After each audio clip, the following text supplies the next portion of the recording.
I think that it wasn't a short squeeze that was taking place. I think it was really some powerful hands that were playing their cards and playing their position, and they got what they wanted.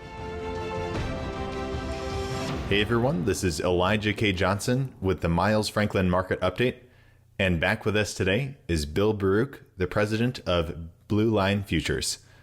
Bill, thank you so much for joining us today. Thanks for having me on again.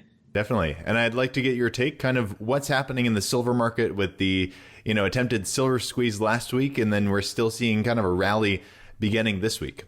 Very interesting tape. And, I was talking a lot about this through my media posts and whatnot as it was taking place. I think the bigger issue, not a squeeze. Everybody was talking about a short squeeze because the retail stocks, the dash or trash over there. So it was easy to transfer that phrase over. More in the silver, I think the bigger thing would have been a delivery squeeze. And how that could have happened was really getting a lot of options, call options in the money and deep in the money upon a breakout above, say, $30, $31. That would have really fed upon itself because it would have potentially meant that more contracts than the exchange was ready to deliver would have been potentially requested for delivery. And the only remedy would have been higher prices to encourage some selling. So that I think was a very interesting aspect, and that is always a very relevant aspect. We saw something very similar to that happen a year ago, or almost a year ago, during the pandemic when the July contract went off. The amount of delivery that was requested off the exchange in just one delivery month for July was about 10% of the year's production of silver. So that's something to keep in mind if the market goes higher. I think it's a really interesting aspect with a lot of these short squeezes that are taking place right now, and silver just seemed like the next one to really fall into place. But I don't doubt that there was bigger money in mind. There were maybe more fund managers really trying to play their cards rather than it just being retailers on Reddit pushing. I think there was some bigger people in those rooms. And why do you think prices fell last Tuesday, really, and the rest of the week? I know here at Miles Franklin, we've seen the most demand we've ever seen in 30 years, and the demand hasn't really let up. It's still extreme right now. Why do you think the price fell when it seems like, at least at Miles Franklin, we're still seeing huge demand? I think it's a really great aspect, and I love to hear that because I am bullish silver, and I own silver. I'm invested with my clients, whether it's in future side or have exposure as well in my portfolio management side as an investment advisor in wealth portfolios. But I think one of the things to kind of look back here and parallel this to a year ago when the deflation started, silver is trading below $15. No one could really buy physical silver, for much cheaper than $20. And you were lucky once it started to get going that it was held pretty well until it was out above $20. So I think that's a good sign for prices to come and on what we're trading. I think that's signals that we're going to see higher prices. But why did it fail? For your question, $30 is a big resistance level. Obviously, it slipped off that back in August. 30.70 is the 50% retracement going back to the 2011 high and that new low that took place during the pandemic. So really good technical resistance. And again, I think that it wasn't a short squeeze that was taking place. I think it was really some powerful hands that were playing their cards and playing their position, and they got what they wanted. They got a really nice move in the market. We even talked about it in my research that goes out every single day. Capitalize. This is not a YOLO market. This is not a hodl market.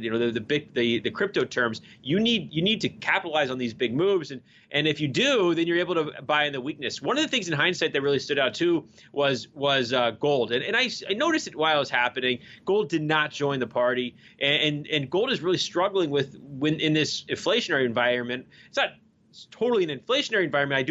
Inflation is showing up, but inflation is also being seen by the rise in treasury yields, and the rising treasury yields are holding gold back.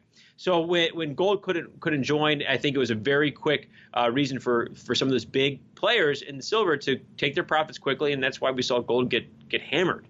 And can you expand a bit on it kind of clarified you don't really think it's a silver squeeze, but do you see this kind of thing? Could it happen in the future again? Absolutely. I think there is definitely, if anything, this move in silver has garnered more interest. And the fact that if it can hold ground really well, technically, I mean, gold was a pure bloodbath last week. Silver held support. And I mean, platinum is making new highs as we're talking right now. So the metals complex is very, very healthy. And we've been calling for it the first time I was joining your show, saying silver and platinum are going to outperform gold this year. So this is what we want to see. But I think the fact that what happened last week and leading into last week, that the fact that took place, it puts silver on people's radar where it may not have been. And there are a lot of investors that may have not been overexposed in silver, and now they're getting that exposure now. So if anything, you're getting that interest. And what's important is that interest. Again, it's not a short squeeze so much as we would be looking for the market to then put high open interest option strikes in the money, which would then feed upon itself. So the market makers and the powers to be, the banks, they were able to defend $30, and the profit taking took care of the rest on the down move. But if we get out above there, I think that would feed upon itself. What kind of we saw last week was kind of, I think, unprecedented with the amount of really trading that was going on the exchanges. I mean, we were just looking before the interview on the data, and it said, that 1.8 billion ounces of silver was traded on Monday. And I mean, obviously we saw a lot of selling pressure as well. Kind of what is your perspective on, has that amount of silver ever been traded on the exchanges in one day? I don't know the answer. I had to look back at August, and I don't know the answer. But that's a very large volume for one day in silver. I mean, typically a reversal is not a good sign. I think gold really took the brunt of it. But what silver's been able to do since then and hold ground well does lay a good groundwork, a constructive groundwork, and I think that the volume, rather than being a capitulation and encouraging a top, can really maybe be the signs of higher prices to come, given some of the other signals out there. So the volume, I like it a lot in the sense that of other signals, but sometimes a lot of volume and a failure is not a good sign on a technical basis. Regarding, like kind of the amount of silver traded on Monday, the 1.8 billion ounces. I mean, that's, if a mining supply per year is about 1 billion ounces, right? So how can that much silver actually be traded in one day? Well, I mean, that's the nature of the paper contract. It's changing hands. It's not evolving into larger open interest necessarily, although it can. But that is a great question, because that's exactly where the problem is if this market were to go higher and those options would be in the money. So you're creating more open interest by those options being intrinsic and in the money, and that potentially would then create people who may want to take delivery of silver, and that silver may not be there for delivery. If you look back at last July, and it becomes a historic amount, like 20,000 contracts. Usually you're looking at about maybe somewhere between 1,000 contracts in a delivery month. So if options were to go in the money, you create more open interest on the futures necessarily to some degree, look at it that way. And then people could request that for delivery. And the only remedy, if it's a lot of people requesting delivery, is higher prices. And moving to gold, you mentioned how really during this move in silver, gold didn't really tag along at all. Are you still bullish on gold, looking at kind of the stimulus that might be coming around, the inflation that we might be seeing? Yeah, right when you wanted to count gold out, the stimulus was patched together in Congress into the last week, and now we got 1.9 trillion coming down the pipeline again. So gold's woken back up, 1850 here today. I like gold. I'm invested in gold. Listen, I mean, I've been invested in gold. Really, we got uber bullish and at the end of 2018. I mean, when this thing was below 1100. I mean, so we've been riding a very nice wave in gold for the last 3 years. So ultimately, I think there's higher prices here. I think this overall is a nice floor, another rejection of that previous low in November, 1760. If we can hold ground, there's a lot of damage. So short-term traders who want to remind themselves there's a lot of damage up there. And the same thing I said in the report that I mentioned, you don't YOLO it, trade, know if you're trading it, keep being a trader, and know that 1854 is a big level. We got to get a close above 1854 in order to start repairing some of that damage. But really what we need is a close above 1875. And that's about, I think, the halfway retracement from the high at early start of this year in the failure in 1960 down to this recent low. And we also happened to fail at 1875 this past week. So I like seeing numbers reappear for other reasons. And now that this newly created 50% becomes a big level. So when I say there's damage is left because there's bodies, basically, people that were buying highs, and now that they're down massive amounts of money, and that's where the bodies are. I mean, that's where the overhead supply is. That's where we got to chew through that. So that's ultimately where we're in a big thick area of resistance right now. 1855 up to 1875. We got to get through there. And as we saw a couple weeks ago from the Fed, it seems like they just want to continue with accommodative monetary policy at, about $120 billion per month until they see, maximum employment and inflation above 2%. So, yeah, I mean, it just seems like there's a lot of, how do you think that will play out into the economy? Do you think that increased money creation will cause inflation? I absolutely do. I mean, I think I'm getting extremely bulled up on crude oil for a number of reasons, but also the inflation and the metals bring that inflation. That's one of the reasons why I like platinum a lot. I think copper could have higher to go too. But really, one of the things you mentioned, the jobs report that I think gold is also responding off of is December's jobs number was revised even worse. So now we have some of that stimulus percolating that was passed in December through the economy in January. So they're talking. Fed is talking about full employment before they lift rates off.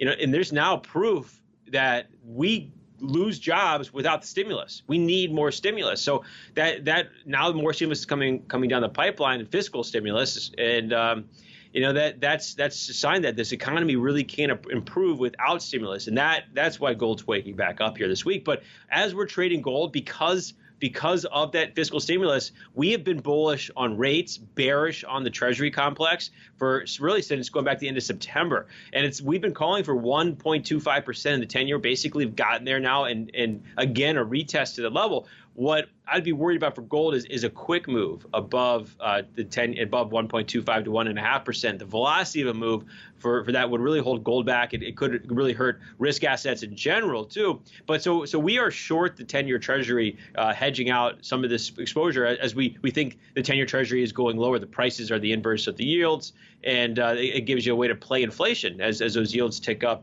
due to that inflation. Now, what we've kind of been seeing, ever since, really going back to 2008, we've seen as the Fed has been creating more and more money, the Fed balance sheet going from, like 900 billion to now over 7 trillion, you'd think, well, wouldn't that create a lot of inflation? Well, one of the reasons that it's not is because money velocity is so low. Do you see that picking up and then kind of the money moving and flowing into the economy? Yes, at this pace, if we're going to get, we just passed 900 billion in December and 1.9 trillion, probably coming out over the next month. We're going to need more again. It's just more of a unprecedented historic amount upon another unprecedented historic amount. And I think, that velocity of money is going to pick up, and that's where the inflation is going to come. And you're also going to, you have all this inflation, all this money sloshing around, and then you got the vaccine rollout, and people are going to come out and spend money, and that's going to be bullish overall, and for different parts of different asset classes. And heck, I'd love to see a little correction somewhere to get long, much more long than we already are at better spots. I think there's higher prices to come in a lot of sectors. I mentioned crude oil being one of them. I'd love to see a pullback into $52, $54 in crude oil. So there's a lot of interesting things playing out right now, especially, not to change the topic, but crude oil, the backwardation that's taking place because of OPEC tightening the supply so much. You actually have December crude oil trading about $3.5 lower than the front month contract. So if we do get a pullback, I think there's really good value looking farther out the curve, and crude oil looking for that inflation to come. And you mentioned how you're bullish on crude oil as well. One of the things that I've been kind of paying attention to lately is how in the general stock market, the PE ratios are super high, as high as they were. Really, you'd have to go back to 2008 to get that high, or that the crash we saw, that time period. But at the same time, as the Fed creates more and more money, it seems like the stock market just keeps going higher. So what is your perspective? Is the stock market overvalued, or are you bullish at this time? I am bullish. I did trim positions today as an investment advisor, just being smart with where we are right now. I mean, look at the Russell 2000 breaking out. We've been overweight on that and small caps, and from what our model typically is, and in some of the industrial names as well as tech names. So it's been a really, really good move, but trimming some names is what's important here. I would not be surprised to see a move in the S&P upwards towards 4,600. I mean, by the end of the year even. So that's almost, think about what we just saw over the past couple of days. It's really not that far away if we get a nice couple moves. But sometimes the cure for stalling higher is a short-term move lower like we saw last week, and then rebalancing the market profile. So is the market expensive, is your question? Yeah, there's definitely expensive parts of the market, but in this environment, it's a tough one. I think you got to be selective, but there's definitely, I think, higher to go. It can become much more expensive. All right. Well, Bill Baruch, thank you so much for your time today. Before we let you go, where can people find you online, and any last thoughts you'd like to add? Yeah, you can check us out at bluelinefutures.com. You can see myself there. My partner, Philip Strebel, has joined you before, too. You can see us on there. We put out research each day. Sign up for a free trial of our research. It's 14 days. We cover everything from the S&P to gold, silver, FX. And we got agriculture stuff on there from our other partner, Oliver Slope. So check us out on bluelinefutures.com.